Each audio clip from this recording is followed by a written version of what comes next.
Hello, welcome back to my channel. Thank you so much for clicking on this video. My name is Sonia Maya, if you don't know me already. Today I want to talk about friends with benefits. So I just made a Patreon video on this topic and I figured that I would go into more detail on YouTube because I think it's really important.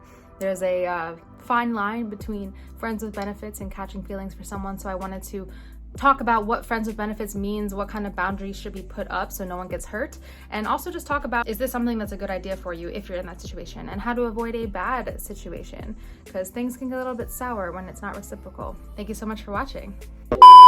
What's up? This is Editing Sonia here with a messy bun and a hot tea. I wanted to update you guys on my my results for how long people like to have sex. If you guys watched my how long should people have sex video from last week, I was talking about how I'm taking results from TikTok, YouTube, and Instagram on how long people like to have sex from the beginning of the foreplay to the end of the orgasm, as well as the penetration and their gender, just to look at male and female differences.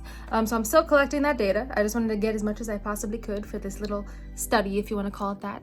So I'm going to be posting on that next week, next Wednesday, so stay tuned and watch the rest of this video if you want to learn about the risks associated with friends with benefits. Super spicy information. Yes, this is a Sailor Moon mug. That would be good too. The this and the that. If you start catching the feels, just know that it should end there. Also know that if you've watched my other videos, you probably know this, having sex with somebody releases serotonin, oxytocin, and vasopressin. These are feel-good hormones. So when you have sex with someone, you're likely to get attached to them because of the hormones. And I also say in some of my other videos, because I heard somewhere, it's not the person that you miss, it's the feeling of being with that person. So a lot of the time, we're more addicted to the feeling of being around somebody than we are addicted to the actual person. And there's also the one I talked about in my TikTok video that went viral about how nothing creates an addiction like an inconsistent reward, which I got from Shambooty, and it's very true. So in a friends with benefits type situation, if you start catching feelings for that person, you might be in this cycle that's vicious of like, I want to prove to myself that this person wants me. So you might actually feel addicted to that person, even though you're not really addicted to the person. You're addicted to the feeling of being with them, and you're addicted to the idea of getting accepted by them and wanted by them. And if they aren't giving you consistent attention, then you're like, I need to prove to myself that this person wants me, which is not healthy. Is friends with benefits a good idea? Debatable. It can work for some people, but in my opinion, it's really rare for it to really work, because people really do have to be on the same page. It has to be reciprocal, not only in the bedroom, but also in terms of like, there can't be one person that's calling the person more than the other. There just has to be reciprocity from the very beginning and transparency.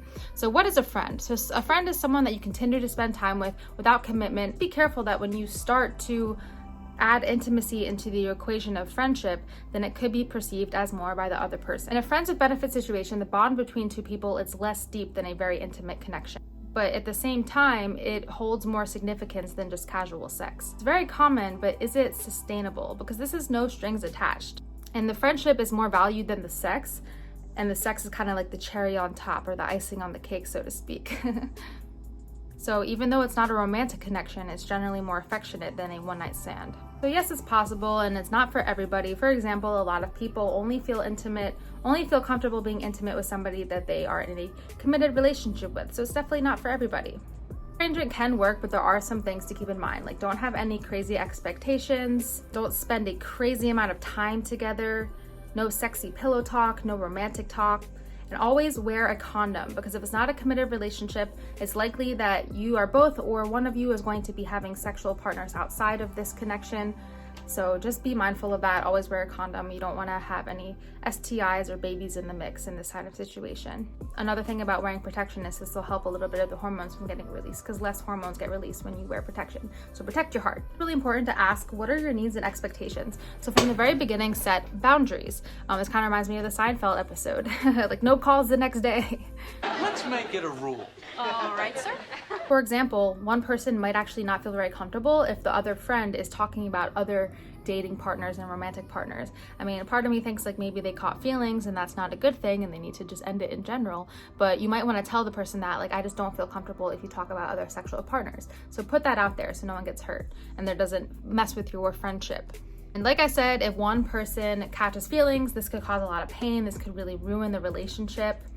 And according to research, many people in friends with benefits situations, they actually do feel jealous when the other person talks about dating other people, but they don't feel like they can tell that person because they don't want to come off as like needy and jealous, and they still want to have sex with that person. But I mean, that kind of, you know, that wasn't part of the expectations that were agreed upon. So that's when things get messy. And 20% of the time, friends with benefits evolve into actual relationships.